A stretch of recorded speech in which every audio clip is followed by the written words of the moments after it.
नमस्कार, न्यूज 24 देख रहे हैं आप। मैं हूं आशुकेश तिवारी, मेरे साथ है प्रभाकर मिश्रा और आप न्यूज 24 का खास कार्यक्रम देख रहे हैं वकालत 24। एक बार फिर से यूसीसी की बात उठी है। यूसीसी की बात क्यों उठी है? क्योंकि जो कमेटी बनाई गई थी, उत्तराखंड सरकार ने जो कमेटी बनाई थी यूसीसी के ड्राफ्ट के लिए, उस कमेटी ने अपनी रिपोर्ट पेश कर दिया, यानी ड्राफ्ट पेश कर दिया है। अब सरकार का कहना है कि मंगलवार को इसे विधानसभा में रखा जाएगा, इस पर बातचीत होगी, इस पर चर्चा की जाएगी। मंगलवार को पूरा का पूरा ड्राफ्ट सामने आएगा, लेकिन उससे पहले जो खबरें आ रही हैं कि इस जो यूसीसी का ड्राफ्ट है उसमें क्या कुछ खास है, क्यों इंपॉर्टेंट है, कुछ बातें आपको बताते हैं। जो इसमें सबसे बड़ी बात सामने आई है वो बात यह है कि अगर आप लिव इन रिलेशनशिप में रहना चाहते हैं उत्तराखंड के अंदर, यूसीसी कानून अगर इंप्लीमेंट हो जाता है तो उसका आपको रजिस्ट्रेशन कराना होगा। दूसरी बड़ी बात, जो 2.9% की ट्राइबल कम्युनिटी की जो आबादी है वो इससे बाहर रहेगी। यानी जो तर्क दिया जा रहा था कि ट्राइबल्स की जो रिचुअल्स होते हैं, जो उनका कल्चर होता है, यूसीसी आने के बाद वो कल्चर दब जाएगा। यानी उत्तराखंड सरकार ने ये तरकीब निकाली है कि उनको इससे बाहर रखा जाएगा, वो अपने कल्चर को, अपने एथनिसिटी को फॉलो कर सकते हैं। इसके अलावा पॉलीगेमी यानी मल्टीपल मैरिजेस नहीं कर सकेंगे आप। ट्रिपल तलाक, इसको भी इससे दूर रखा गया है, मतलब बोला गया कि ट्रिपल तलाक भी नहीं होगा। मतलब बेसिकली ये ड्राफ्ट सर अब पेश होगा, इसके बारे में और डिटेल में जानेंगे। और प्रभाकर सर है हमारे साथ, आप इसको कैसे देखते हैं सर, और क्या ये शुरुआत है? अब पहले इसको थोड़ा ऐसे समझिए जी।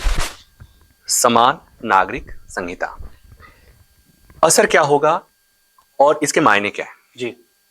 समान नागरिक संहिता में जो इफेक्ट होने वाला है जी, उसमें मैरिज, जो कानून जिसे संबंधित कानून, मैरिज यानी विवाह, डिवोर्स, तलाक, एडॉप्शन, गोद लेने का जो सिस्टम होता है, गार्जियनशिप जी, उत्तराधिकार का कानून और विरासत, ये बाकी कानूनों के अलावा जो ये कानून है, ये जो प्रावधान है, ये प्रावधान, एडॉप्शन का प्रावधान हिंदू के लिए अलग है, मुस्लिम के लिए अलग है, क्रिश्चियन के लिए अलग है, पारसी के लिए अलग है जी।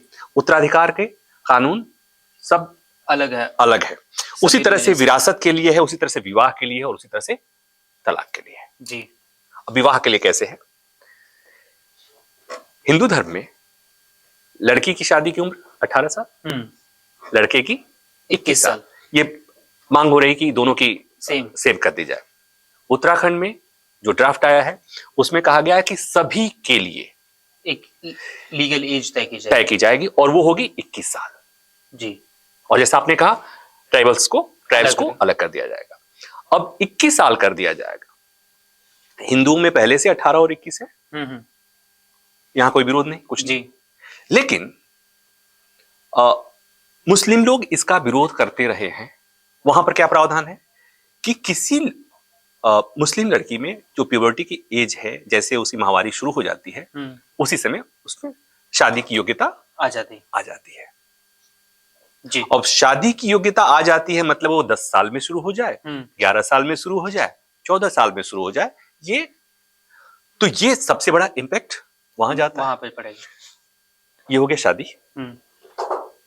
आप ही ने कहा कि ऐसे भी हिंदुओं में बहु विवाह की प्रथा नहीं है, कानून अपराध है जी, मान्यता नहीं है।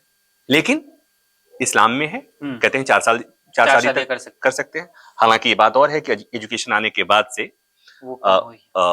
इस्लाम के मानने वाले लोग भी इतना अफोर्ड करने की स्थिति में नहीं है सब लोग, लेकिन फिर भी कुछ लोग करते हैं। तो वो एक कानून वो कहेगा कि नहीं कर सकते। तो शादी हो गई। हाँ, डिवोर्स को लेकर के वहां पर कई ऐसी चीजें हैं जी।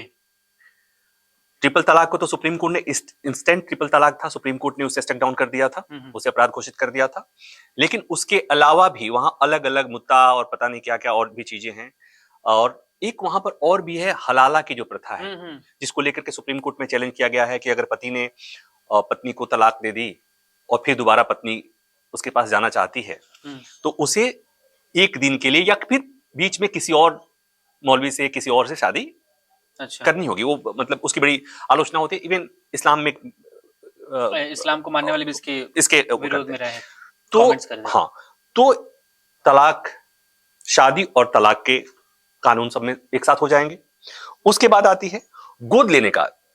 अब गोद लेने का सिस्टम समझ लीजिए कि हिंदुओं में जो गोद लेने का सिस्टम है, आपको शायद पता नहीं कितने लोगों को पता है कि इस्लाम मानने वालों को गोद लेने का सिस्टम नहीं है।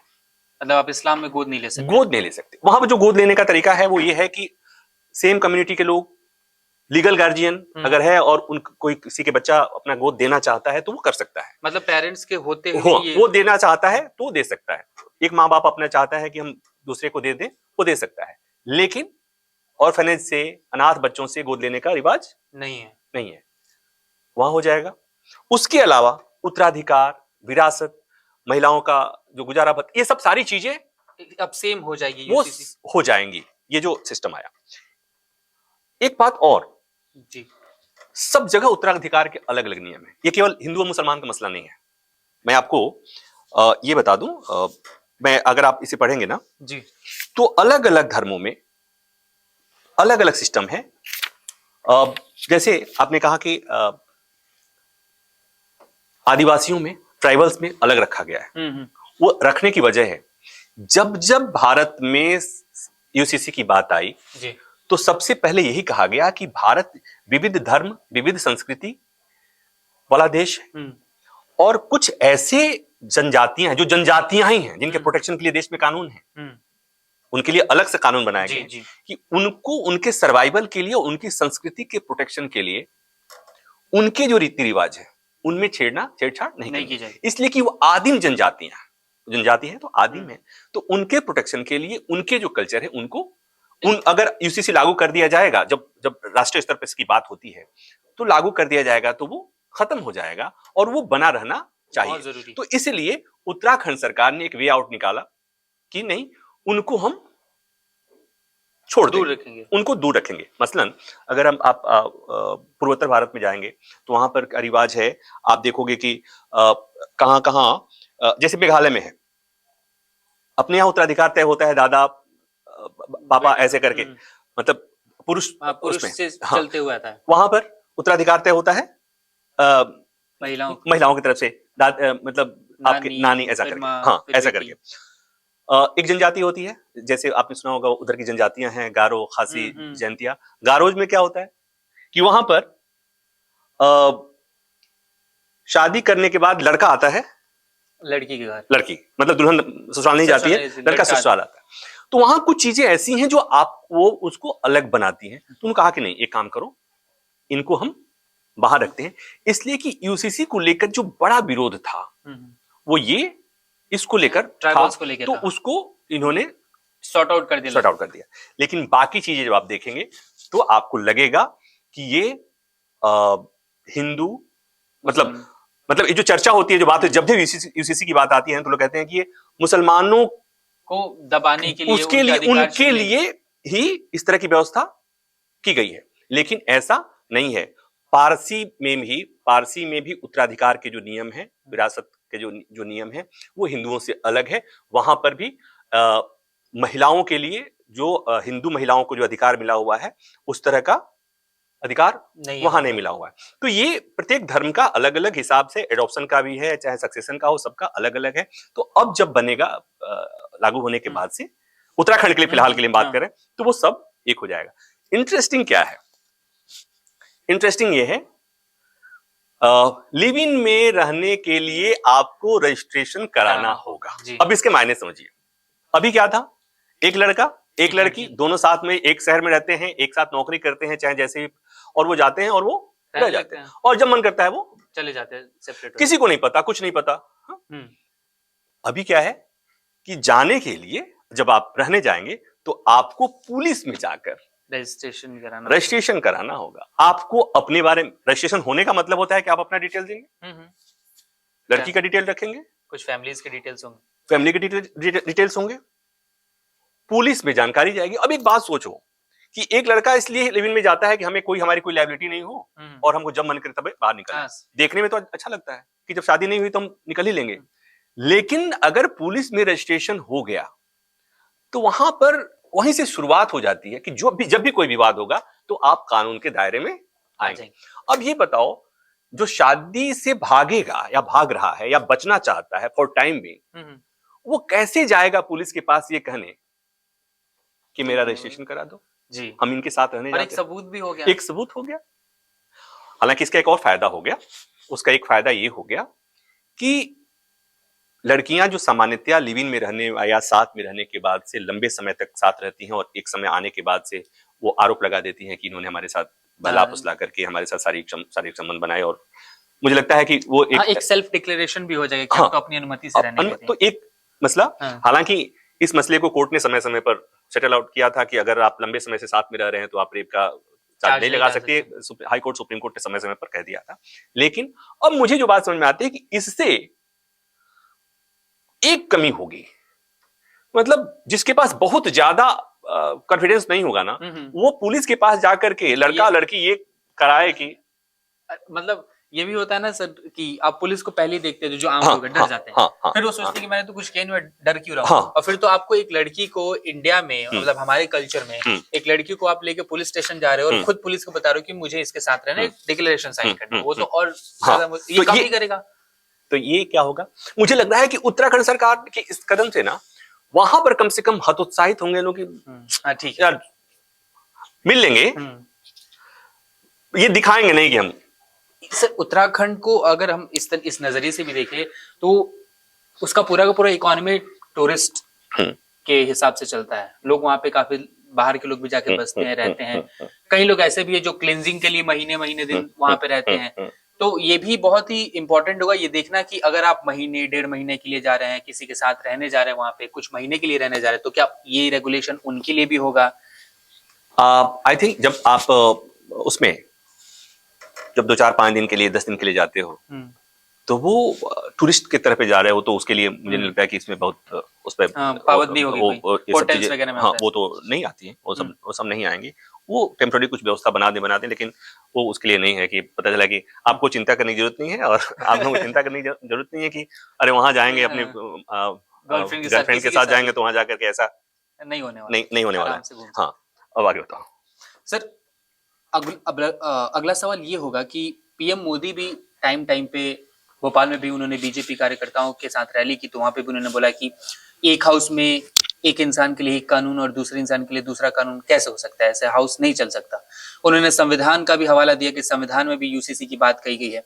तो और आज जो हमारे सीएम है उत्तराखंड के पुष्कर सिंह धामी, उन्होंने भी कहा कि ये एक एग्जाम्पल हो सकता है, ये एक ऐसा ड्राफ्ट हो सकता है जिससे इंस्पायर होकर इसे इम्प्लीमेंट किया जाए पूरे देश में।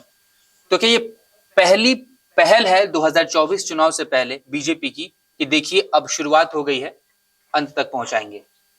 अगर आप याद करेंगे ना, जनसंघ की स्थापना के समय से ही ये जो यूसीसी का मुद्दा है ये कोई नया नहीं है। अगर और उससे पहले जाएं कि भारत में जब संविधान लिखा जा रहा था, संविधान सभा में संवैधानिक प्रावधानों पर चर्चा हो रही थी, उस समय भी समान नागरिक संहिता पर चर्चा हुई थी। इवन डॉक्टर भीमराव अंबेडकर भी इसके फेवर में थे। और उस समय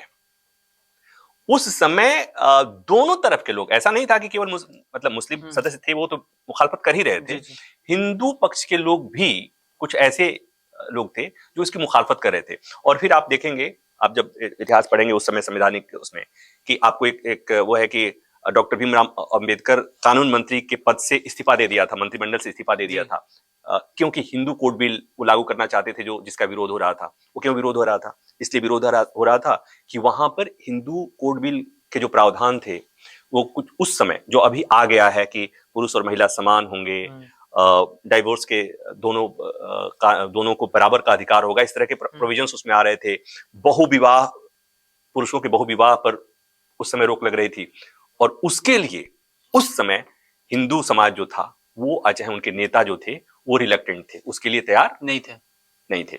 तो ये शुरू से इसको लेकर के, लेकिन बीजेपी जब अस्तित्व में आई है तब से बीजेपी के जो 3 प्रमुख एजेंडा थे, अनुच्छेद 370 जी, राम मंदिर और यूसीसी। अनुच्छेद 370 हो गया, डन। राम मंदिर डन। बाकी क्या बचा? यूसीसी। और यूसीसी बचा, और यूसीसी को लेकर प्रधानमंत्री कह चुके हैं, बोल चुके हैं। अब बीजेपी शासित राज्य, उसने पहले कह रखा था अपने वादे के मुताबिक वहां, अब ये जो लोग ये कहते रहे हैं कि ये नामुमकिन है, नहीं होगा, तो उन्हें दिखाने के लिए, उन्हें बताने के लिए कि अगर उत्तराखंड में हो सकता है तो पूरे देश में क्यों नहीं हो सकता। तो ये ऐसा हो सकता है। और मुझे लगता है कि तमाम एक्सेप्शंस और वो विरोध तो हमेशा से होता रहेगा। और मुझे जब समझ में आती है बात कि आप भी पूछ लोगे, कोई पूछ लेगा कि क्या उत्तराखंड में लागू हो गया तो पूरे देश में भी लागू हो सकता है क्या? मेरा सवाल भी आपका यही सवाल, मुझे पता है कि सवाल आपका होगा और सबका सवाल होगा, हमारे दर्शकों का भी सवाल होगा। तो एक बात बताता हूं,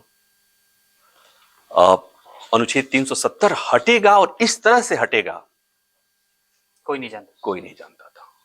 मैं पॉलिटिकल साइंस का स्टूडेंट रहा हूं और जब से विश्वविद्यालय में गया तब से लेकर अभी तक, जब तक हट नहीं गया तब तक समझ में नहीं आता था कि कैसे हटेगा। तमाम किंतु परंतु होते थे, कैसे हटेगा। संविधान सभा का वो था, जम्मू कश्मीर की संविधान सभा तो है नहीं, और ढेर सारे उसमें किंतु परंतु, लेकिन झटके से हटा।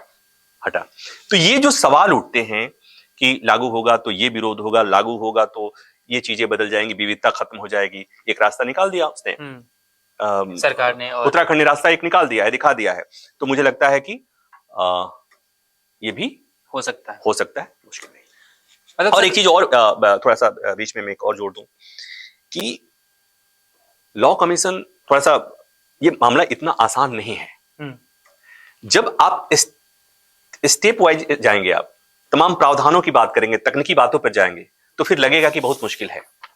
सुप्रीम कोर्ट में मामला एक बार नहीं कई बार गया, और जितनी बार मामला गया उतनी बार इस तरह का मामला जितनी बार गया, चाहे सक्सेशन को लेकर के गया, चाहे साबानों के मामले में भी गया था, हमेशा से सुप्रीम कोर्ट ने इस बात पर जोर दिया है कि देश को यूनिफॉर्म सिविल कोड की जरूरत है, सरकार को इस पर काम करना चाहिए, हमेशा से हुआ। और फिर आपको जो लॉ कमीशन, 21वें लॉ कमीशन था 2018 में, उसने अपनी रिपोर्ट दी थी, वो भी इस पर काम कर रहा था। उसने तमाम जरूरतें बताई थी कि कहां कहां क्यों जरूरी है, लेकिन लॉ कमीशन ने इसमें जो तकनीकी दिक्कतें थे उस आधार पर कहा कि अभी हमारा देश उसके लिए कैपेबल नहीं है, तैयार नहीं है, नहीं तो जो चीजें हैं, जो कमियां हैं तमाम पर्सनल धर्मों के पर्सनल लॉ में, उन कमियों को, मसलन महिलाओं के अधिकार को लेकर कोई कमी है तो पर्सनल लेवल पर उन कमियों को, पर्सनल लॉ की उन कमियों को दूर किए जाने की, पहले उन कमियों को दूर करने की जरूरत है, पहले ये किया जाए। और जैसे हिंदू कोड, हिंदू धर्म को मानने वालों के लिए अपना कोड है, उस तरह से बहुत ऐसे धर्म है जिनका कोड, अपने कोड है नहीं, मतलब उनके लिखित कोड नहीं है जी, तो उसको कोडीकृत किया जाए, उसका वो किया जाए। और फिर समय आने पर जब इसके लिए चीजें माहौल बन जाए, मतलब वहां भी ये था कि थोपा नहीं जाना चाहिए। तो ये भी बातें हो गई लॉ कमीशन ने, लेकिन दोबारा फिर लॉ कमीशन अपना लगा हुआ है, तो सरकार है, सरकार चाहेगी। सर, एक लास्ट सवाल मेरा ये भी रहेगा कि जैसे संविधान का आर्टिकल 44 यूसीसी पे बात करता है, वो ये भी बोलता है कि जरूरत पड़े तो आप इसे इम्प्लीमेंट कर सकते हैं, लेकिन थोप नहीं सकते हैं। तो उत्तराखंड की जो आबादी इसको एक्सेप्ट नहीं करेगी, क्या वो इसको चैलेंज कर सकती है? अगर पास हो भी जाता है, मान लीजिए विधानसभा से पास हो गया, तो जिसको इसकी जरूरत नहीं होगी, मान लीजिए एक ग्रुप को दे, तो मुस्लिम ग्रुप पसंद ना करे, तो पूरा एक साथ आके बोले कि मुझे ये मंजूर नहीं, आप इसको हटाइए, तो क्या हटाना पड़ेगा? ऐसा नहीं होता है। कोर्ट में चैलेंज, कोई भी कानून आएगा तो उस कानून को चैलेंज करने का हमेशा वो रहेगा। अदालत जाने से किसी को नहीं रोका जा सकता है। जा सकते आप अदालत जा सकते हैं जी। अदालत ऐसे मामलों पे, कानून के मामले में अदालत को इंटरफेयर करने का एक ही आधार होता है, वो ये कि ये कानून जो आया, कानून जो बना है, वो संवैधानिक मान्यताओं के हिसाब से, संवैधानिक व्यवस्था के हिसाब से, सही समय से, सही प्रक्रिया का पालन करके बना है या नहीं बना है, इसी आधार पर। और उस कानून के बनने से फंडामेंटल राइट का उल्लंघन हो रहा है या नहीं हो रहा है, उससे संविधान का बेसिक स्ट्रक्चर, जो मूलभूत ढांचा जिसे कहा जाता है, उसका उल्लंघन हो रहा है या नहीं हो रहा है, इस आधार पर अदालत, सुप्रीम कोर्ट इसमें दखल देता है। लेकिन इसे ऐसे समझिए कि इसको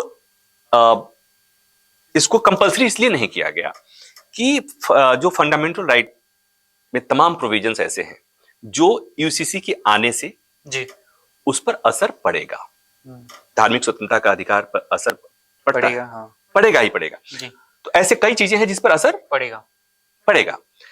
तो संविधान में ही व्यवस्था और सुप्रीम कोर्ट ने व्यवस्था करी कि जहां भाग 3 और भाग 4, भाग 3 इज अबाउट फंडामेंटल राइट, ठीक है, और भाग 4 इज राज्य के नीति निर्देशक तत्व।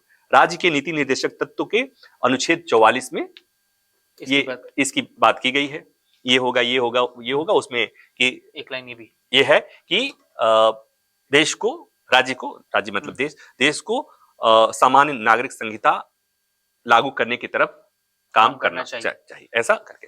तो अब जहां भी जब भी जरूरत पड़ी है इस देश में, कई बार तमाम संविधान संशोधन, जब आप पढ़ेंगे आप, संपत्ति का अधिकार था हटा गया, तमाम संविधान संशोधन हुए, जब आपके मौलिक अधिकारों में जरूरत पड़ी तो वहां वहां कहां कहां बंदिशें लगाई गई। इनफैक्ट पहले संविधान संशोधन में ही इस तरह की चीजों की शुरुआत हो गई थी। आजादी के मतलब 1947 में आजादी मिली थी और 50 में संविधान लागू होता है और 51 में पहला संविधान संशोधन हो गया था और उसमें फंडामेंटल राइट में चेंजेस हो गए थे, कुछ लिमिटेशंस लगा दिए गए थे। तो ये देश को अब देखना है कि क्या जरूरत है, क्या अभी की मांग क्या है, अभी की मांग है।